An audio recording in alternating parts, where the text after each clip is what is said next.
Продолжуваме со вториот дел од отвореното студио. Веќе најавив мој соговорник, доктор Танер Хасан, ендокринолог, 8 септември, градска општа болница. Добро вечер, докторе. Добро вечер. Ендокринолог, но сакам да ве прашам за вашиот ангажман, дали имате ангажман во односно оние специјални оделенија што се во рамките на ГОП 8 септември? Поврзани нели со случаите COVID-19, да. Моментално, како што рековте вие, сите специјалисти во градската општа болница, 8 септември, зборувам за интернистите, без разлика дали се ендокринолози, гастроентеролози, пулмолози или кардиолози, сите работиме моментално како интернисти. Имаме напорна работа и цело време и загрижувачка и тоа што се случува, бројката да расте цело време. Али тоа е, сега состојбата е таква и мораме да се снаоѓаме. Ја спомнавте бројката, ќе ја споменам и јас. Денеска можеби го имаме еден од најтешките денови кога зборуваме за COVID-19, околу 89 заболени, 7 починати. За жал, да, црн биланс. Го спомнавте зборот за грижувачка, дали навистина овој тренд веќе се случува изминативе денови, ако ги следиме бројките, над 50 на луѓе имаме, дали навистина се загрижувачки овие бројки во моменти кога ние малку се олабавивме, па мислевме дека излеговме од оној пик на оваа болест и сега ни се случува некако како неочекувано и шокирачки. Точно, да, стварно се загрижувачки овие бројки и сите треба да размислуваме и да ставиме шапката пред нас и да размислиме и повеќе да ги почитуваме тие мерки што треба да ги почитуваат сите граѓани на Република Северна Македонија.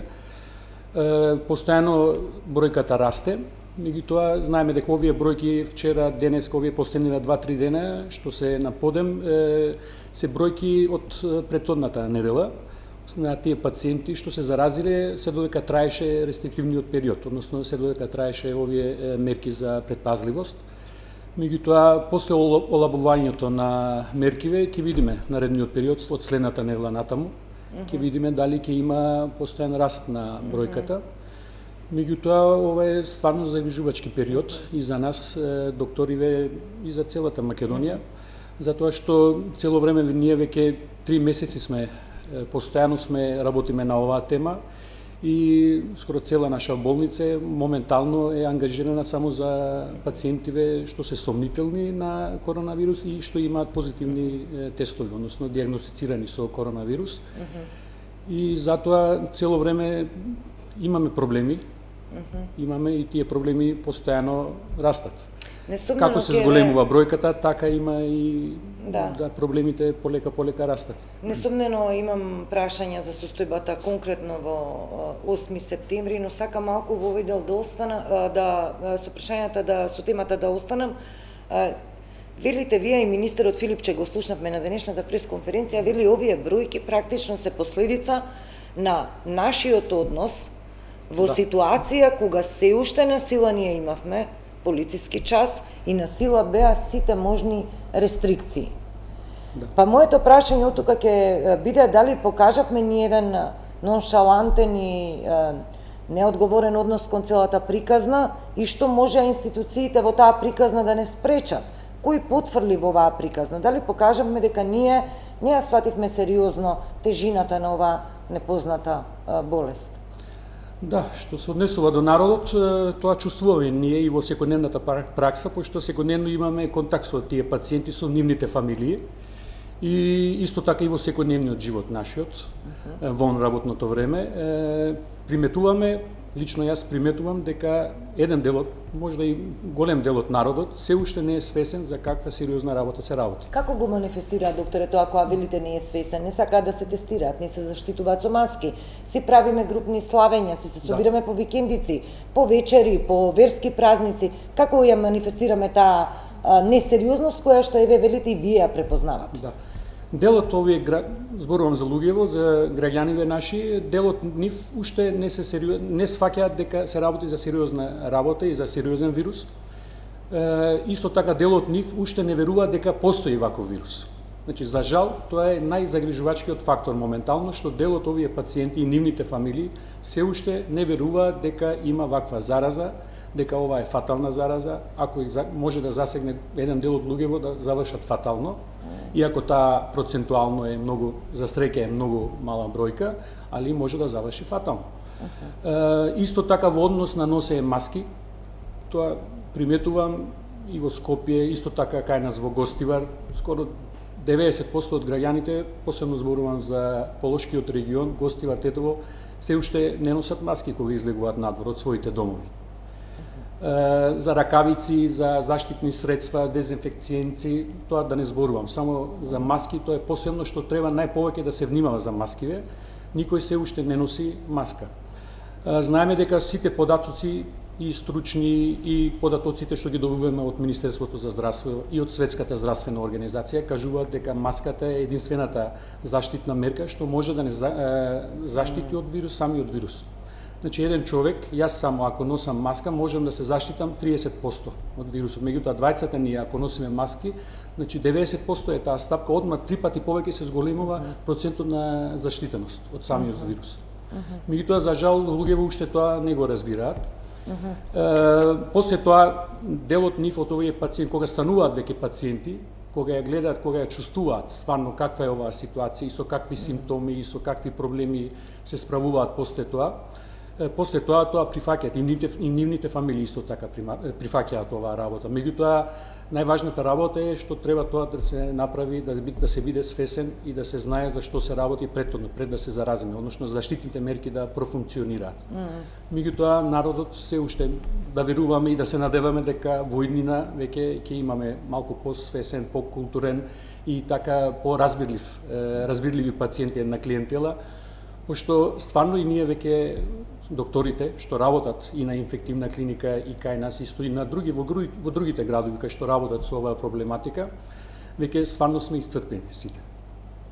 Во која смисла, докторе? Исцрпени сме затоа што цело време работиме со оваа проблематика, после тоа и психолошки нас не делува. Значи ние кога не сме на работа и во текот на тој период кога сме дома, кога се одмараме, цело време мислиме на тие пациентиве, цело време мислиме што ќе се случи, меѓу себе се пишуваме, имаме група во Вибер, докторите наши, и цело време се пишуваме за пациентиве што настанало, дали имаат проблеми, дали имаат компликации, дали некој починал, дали на некому фали од анализиве нешто, дали е направено или не е направено. И цело време сме ангажирани и во услови кога не сме на работа, ангажирани сме со оваа проблематика. А при тоа не го спомнавте оној факт што и вие сте во онаа група на професии на фили кои што директно сте изложени на опасности и со сите заштитни мерки, опасноста е секаде околу вас и демна, па се надевам дека ова ќе биде малку апел за некој отрезнување кај дел од нашите граѓани. Докторе, кога почна COVID-19 оваа криза, зборувавме дали ќе стаса доволно тестови, луѓето масовно и тие што нема симптоми, беше на некој начин општа тепачка да се дојде до тест и да се тестираме. Сега слушаме од министерот дека ние имаме ситуации каде што граѓаните одбиваат да се тестираат, иако можеби биле изложени на потенцијална опасност со заболен од COVID-19, се кријат информации, се манипулира со информации, се одбиваат тестови, дури имавме еден наслов, ќе се бара полициска асистенција за одредено семејство да се изложи на COVID-19. Дали имаме вакви примери во вашата пракса? Дали сте се соочили? Установа, моментално јас не сум се сретнал со ваква ситуација, меѓутоа денеска слушнав и јас од господинот министер тоа. Тој податок е многу жалосен податок и треба сите да се срамиме од тоа. Значи тестови сегде во светот се трудат што повеќе тестови да се направат. Исто така и во нашава држава. Еве гледаме последниот период, имаме тестови над 1000 тестови на ден се направени. Наместо да расте таа бројка, ние граѓаните што треба тие многу повеќе да бараат да се направи тестови, за жал кај нас има одбивност. Тие одбиваат да направат тие тестови. Сега малку обратна ситуација. Да, обратна ситуација. А единствениот начин да се докаже овој вирус, диагнозата е тестот. Без тест знаеме дека 80% од граѓаните се асимптоматски. Тие се носители на вирусот, сегде шират вирус, а не знаат, немаат симптоми. 80%, многу голема бројка ова. Значи, тие што имаат симптоми се мал дел, 20%. И од нив само 10% имаат потреба од болничко лекување. Другиот дел се со лесни симптоми, со домашно лекување може да ја продолжат овој период. меѓутоа 10% од нив имаат стварно потреба од болничко лекување, а единствен начин да се докаже е тестовите, PCR тестовите и сега серологијата е исто така користиме секојдневно. Друг начин немаме. И треба сите да се ангажираме да се направат тие тестови, а не да ги одбиваме тие тестови. Не знам, јас просто не разбирам зошто ги одбиваат тие тестови. Да, дотаму беа насловите што се велеше ќе се бара полициска логистика за да се спроведе тестирање. Сакам да ви поставам прашања медицински, кои што ние како лаици си ги поставуваме сега еве во овој период. Колку топлото време навистина ја ослабе силината на овој вирус и во однос на неговата лесна преносливост и во однос на манифестацијата откако еден граѓанин, не дај Боже, ќе го добие? Сега, што се однесува до вирусот, ние прво треба да сватиме дека долго време ќе бидеме заедно ќе живееме заедно со вирусот. Значи, тоа не е краток период. Оваа година, до 2000, сите податоци што ги читаме, сите студии што се направени до сега, велат дека до 2022 година сигурно ќе имаме, можда и повеќе, меѓутоа на минимум до 2022 ќе имаме, заедно ќе живееме со овој вирус. И ние на почеток мислиме дека кога ќе се стопли времето во летниот период, како ќе растат температурите, временските температури, така ќе почне, ќе исчезне и вирусот, кажано под наводница, меѓутоа се докажа дека тоа не е така и дека и топлото време не може да влие позитивно да се намали вирусот, односно може само да сите студии кажуваат дека може да се намали само вирулентноста на малку на вирусите. Што значи тоа вирулентноста на вирусите? Способност да прави болест, манифестација, да се манифестира. Да, посилна манифестација на болеста, посилна потреба од болничко лекување, само тоа може малку да се намали, меѓутоа и тоа некои студии покажуваат спротивно, дека пак исто ќе продолжи. Меѓутоа се ова е една голема енигма, пошто постојано секојдневно имаме нови студии, нови податоци, како и од Светската здравствена организација, како и од другите исто така од земји, например, од почетокот сите податоци ни беа од Кина, пошто првата зараза беше таму и сите студии почнаа од таму и затоа до крајот, до втората половина на април имавме податоци само од Кина. Меѓутоа за сега имаме, тоа е добро, имаме податоци од Италија, од Шпанија, од Англија имаме податоци и кога ќе ги собираме сите тие податоци, стручни податоци што ги имаме, тоа ни укажува дека долго време ќе бидеме заедно ќе живееме со овој вирус и ќе мора долго време да ги почитуваме овие мерки на предпазливост. Дел од моето прашање беше и во однос на силината на самиот вирус, дали преносливоста е можеби е со намален интензитет сега, но вие велите не. Не, тоа не знаеме. Уште е тоа енигма е голема. Не знаеме тоа, времето ќе покаже. Значи, слободно, јас сум уверен дека и во летниот период ќе имаме, можда бројката да се намали, ама целосно да исчезне бројката. Докторе, кога еден пациент кој што го фатил вирусот станува вирулентен за друго лице? Во кој период? Инкубациониот период на вирусот е 14 дена, знаете. Од симптомите, најчесно кај 90% од пациентите, симптомите почнуваат од 5 до 7 ден. Значи, првата недела веќе имаме, од кај 90% од пациентите симптоми се јавуваат. Меѓутоа дел од нив, не знаеме, 80% се асимптоматски, тие шират вирус, вирулентни се, меѓутоа самите немаат манифестација. Ние денеска функционери имаме од владеачката СДСМ кои што се позитивни на ковид, а практично немаат симптоми, што оди во прилог на она ваше тврдење дека практично силината му е ослабена, не појавува симптоми. Не ве прашав од аспект на тоа еден заболен граѓанин кога станува вирулентен за пренос на друг, колкав е тој период? Овој е периодот, значи тој е инкубациониот период и после тоа колку трае тоа, јас не сум инфектолог, не можам детално да ви дадам податоци на таа тема, меѓутоа тој период на инкубационен период е периодот кој што е највисока вирулентност кој има пациентот, без разлика дали има симптоми или не. А колку трае тоа, тоа не знаеме се уште. Во јавност имаше одредени информации. Пошто ќе ве прекинам, пошто не знаеме за колку време антителата ќе се покачат. Значи кога ќе имаме заштита од самиот вирус. А кај некои имаме податоци од светот дека кај еден дел од пациентиве што веќе биле заразени, развиле антитела, значи имаат веќе заштитени се, после известно време тие антитела исчезнуваат. И пак истиот пациент може да биде заразен втор пат. Да. Значи нема траен имунитет, не се затоа узнава. не можеме точно да потврдиме колку ќе трае или кога ќе заврши ова. Деновиве, изминатата недела мислам беше, прочитавме некаде информации и наслови дека во градската болница се носат пациенти, се оставаат по ходници, пријатели, родни не ги носат семејствата, ги оставаат со симптоми на ковид, болни од ковид. Каква е состојбата во моментот во градската болница? Сега состојбата е напната, значи имаме многу пациенти. Јас сега пред 2 дена во саботава бев дежурен, имавме околу 56 скоро 60 пациенти што хоспитализирани во нашава установа. Сите пациенти што доаѓаат кај нас се хоспитализираат. Тие што имаат потреба за хоспитализација, зборувам, тие се хоспитализираат. Моментално во однос на местата или креветиве немаме некој проблем.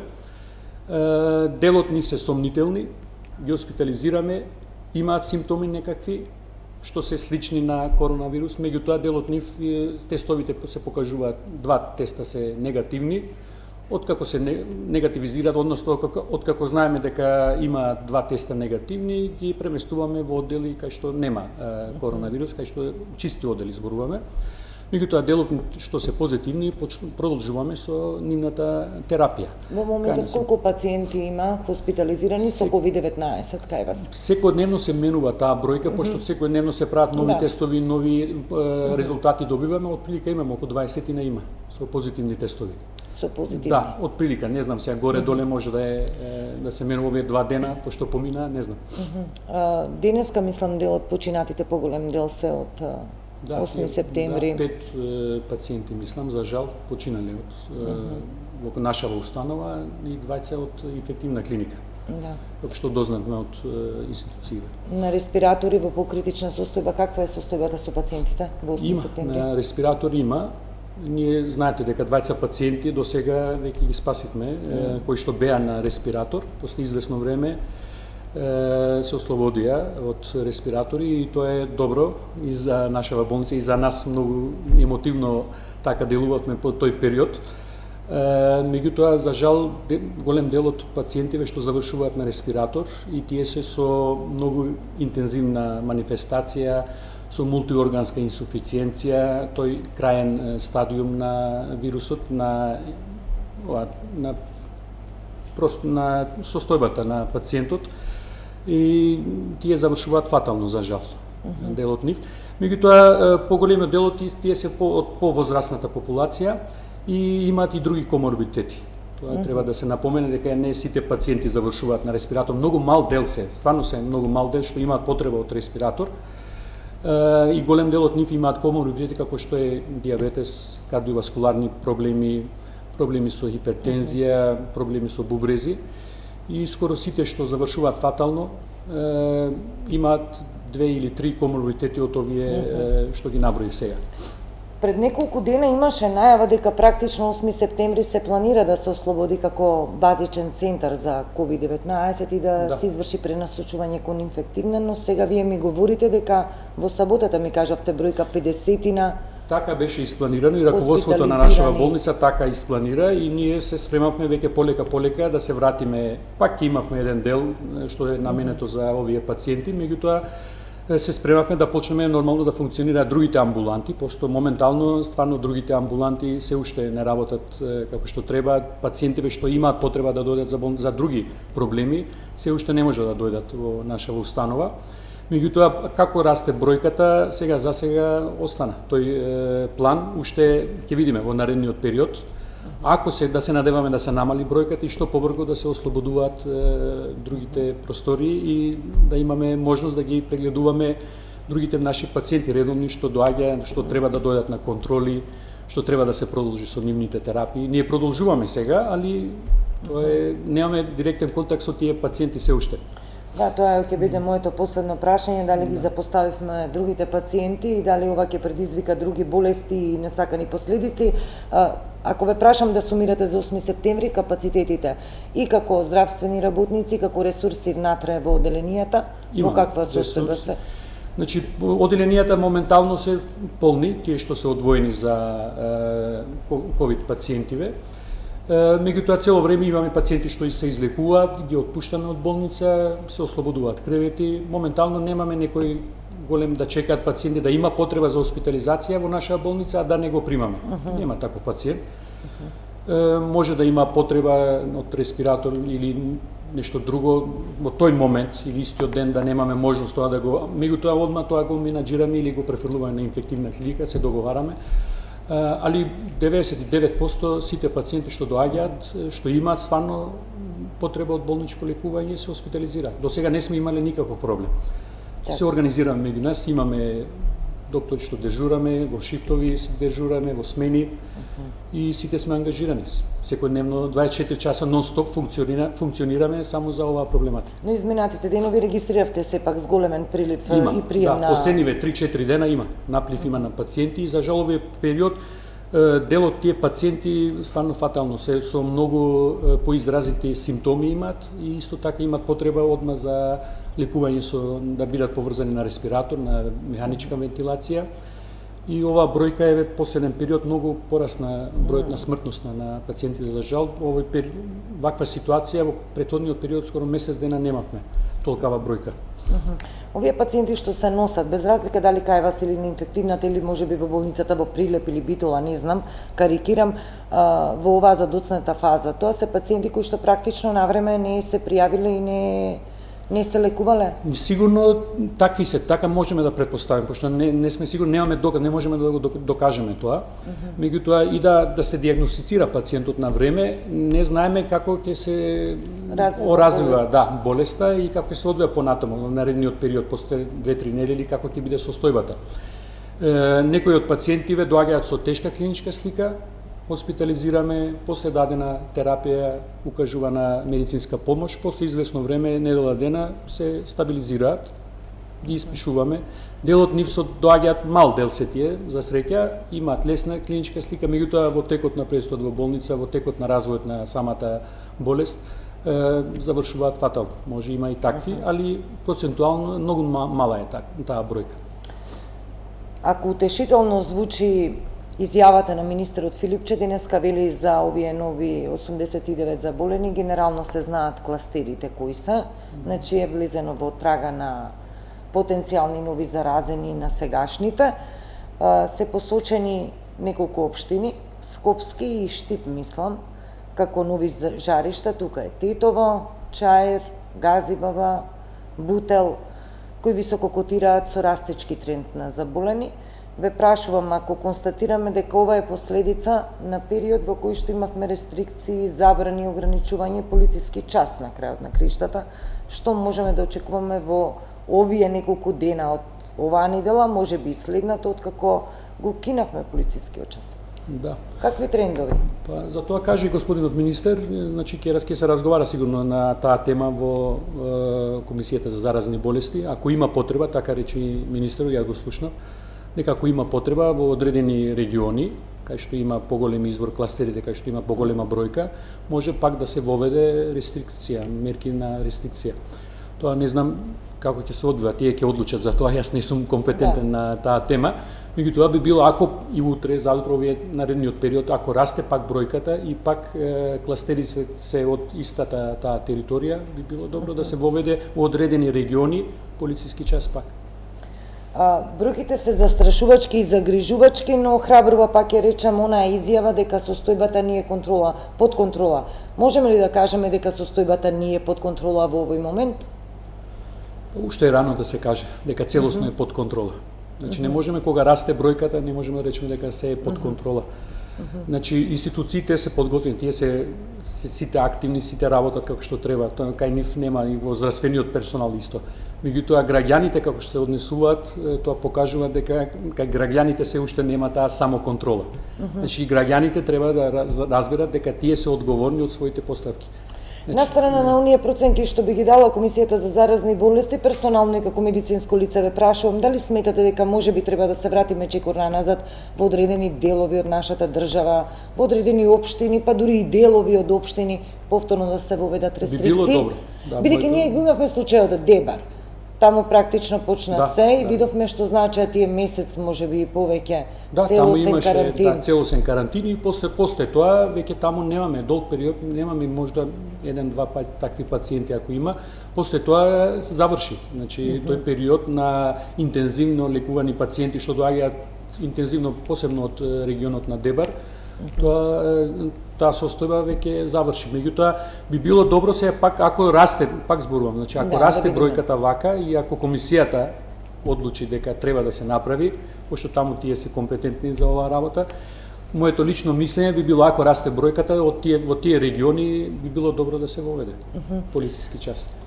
И додека говориме за оваа медицинска криза, веќе имаме најава од политиката дека сепак се бетонира некој датум за избори. И сега некако бизарно и парадоксално звучи следново. Од една страна бевме сведоци како се славеше во кафаните по укинување на полициски час, па имавме ора и литурги, па имавме ифтарски вечери, Да. си имавме сето тоа супер, собиранки од секаков можен вид и тип, а од друга страна се поставува прашањето за безбедноста наша, кога ќе одиме на денот на гласање во просторија во која што треба да се гласа по одредени протоколи. Значи, моето прашање е прво да ве прашам колку е поголема опасноста да излезам на гласање на избори, отколку да одам во кафана и да се веселам со другарките, за да се изложам на COVID-19. Треба протоколите тие што веќе ќе бидат воведени, тие протоколи ако се почитуваат како што треба. Значи од самите граѓани верувам дека може да се спроведе тоа. Меѓутоа дали ќе се почитуваат тие протоколи, тогаш институциите тие се надлежни и треба да контролираат тоа. Значи најважната работа е протоколите да се почитуваат. Проблемот е во тоа. Каже и самиот министер дека ние вечно не можеме да бидеме во изолација. Ниедна земја во светот не може вечно. Сите еве гледаме од 1 јуни, 15 јуни некои најавува, полека се олабавуваат мерките, дури и границите се отвараат. Меѓутоа важно е свеста на луѓето, свеста на народот, да се почитуваат протоколите и мерките и сите да бидат да ги почитуваат мерките за заштита. Да, ама ние како народ покажавме, Како како народ граѓани, покажавме, дека за жал. не ни значат протоколите и мерките на нас, а од друга страна не видовме некои посериозни рестрикции да бидеме удрени по джебот кога нема да ги почитуваме мерките, вистински да бидеме удрени, не со молба, замолница и препорака, како во Германија, каде што знаеме сите да ги почитуваме правата и правилата, ама бидејќи таму казните се на сила и функционираат. И се почитува, и тие казни се спроведуваат. Да. И тука треба исто да се направи. Ако не се почитуваат казни, ако има потреба, пак рестриктивни мерки. Друг начин нема, сегде во светот е така. Сегде. Во Англија, знаете ли, почна на почетокот на заразата, немаат мерки, како колективен имунитет ќе имаме, исто така и во Шведска. Да. Исто, после тоа видоа дека работата оди во друга фаза, значи многу е загрижувачка работа и после пак ги воведува мерките. Се вратија на рестрикциите. Да. Спомнавте сега дел од земјиве ги отворија границите, дел не ставија на листата дека можеме да патуваме, па денеска не симна од таа листа. Словенија, например, прогласи крај на COVID-19, мислам и Црна Гора. Да. Како е можно тоа? Ние географски не сме ни толку далечни, ниту по манири, ниту по традиција, со Словенија, со Црна Гора, блиски сме и територијално и секако. Прогласија крај на COVID, а ние овде можеби се соочуваме со некој втор пик кој можеби го очекувавме во септември или октомври. Јас на таа тема можам да кажам дека таму се почитуваат тие мерките. Значи протоколите целосно се почитува, посебно за Словенија. Сега за Црна Гора не знам, ама во Словенија кој имам и другари таму што живеат и роднини, мерките стварно се почитуваат. Значи све зависи до народот. Значи не може државата цело време да ни наметне вака да се однесуваме така цело и со казни и со закани не можеме ние. Тоа еден извесен период може да ќе можеме, али долготрајно тоа не можеш цело време со казни со граѓаните. Граѓаните треба да бидат свесни. Значи во сите моменти, во сите сегменти треба да се ангажираме, не само здравствениот персонал, и политичарите исто, и целосно и народот, секој кој што има можност да укажува на значењето на овие мерки.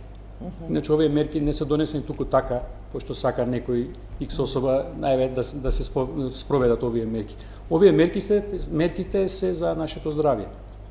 Значи стварно и ние како доктори цело време им кажуваме на тоа, веќе докторите стварно се исцрпени. Значи 3 месеци ние работиме само со вакви пациенти.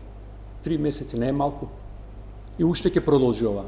Знаеме дека ќе продолжи. Нема да бидеме целосно да се вратиме во поранешниот период, тоа е во извесен рок нема да има тоа. Да, да ја спомнавте една реченица сега, од на почетокот на COVID-19 беше ништо нема да биде исто како што било, а сега велиме веќе мора да научиме да живееме со овој вирус. Ги спомнавме останатите пациенти, додека вие биете битката со сомнителни заразени со COVID-19, колку го запоставивме другиот дел од здравството. Значи, прашањето му е, дали може да ни се случи кога ќе се амортизира целата оваа состојба, да имаме регрутација на нови болести, ненавремени откриени болести, па последици од сето тоа. Пациенти кои што имале потреба не добиле навремена лекарска поддршка и помош, не по вина на лекарите, поради вина на целата оваа медицинска криза. Да, како што рековте, значи исходот на овој период, на резултатите, после ќе ги видиме понатаму. Меѓутоа знаеме дека стварно тие пациенти веќе што имаат потреба стварно да дојдат во болница, да имаат да се направат анализи, да продолжуваат со терапии и тие се малку се запоставени. Не е на наша вина, тоа е времето и состојбата така ни наметнува и мораме така да се однесуваме. Сегде во светот е така, и во другите земји, и во најразвиените земји е така. И сегде се укажува дека тие пациенти треба повнимателно да се работи со тие пациенти и што поскоро тие да се вратат во нашите болници. Пошто еве јас сум ендокринолог, имаме диабетичари, доста пациенти што се на инсулинска терапија или на таблетарна, што имаат потреба, стварно тие имаат 3 месеци помина без некоја направена контрола до сега. Секој кој што има можност со своите лични посебни услови одат ги прават своите тестови и анализи. Меѓутоа тоа не е тоа што стварно треба да се направи со тие пациенти. Едукации треба да им се дават, да се продолжи со терапија. Ние моментално ги продолжуваме терапиите на тие пациенти, зборувам стикно за диабетичарите. Онлайн имаме, од мој термин влегуваме, ги продолжуваме за да цело време излегуваме на пресред за нивните потреби, за да не останат без терапија.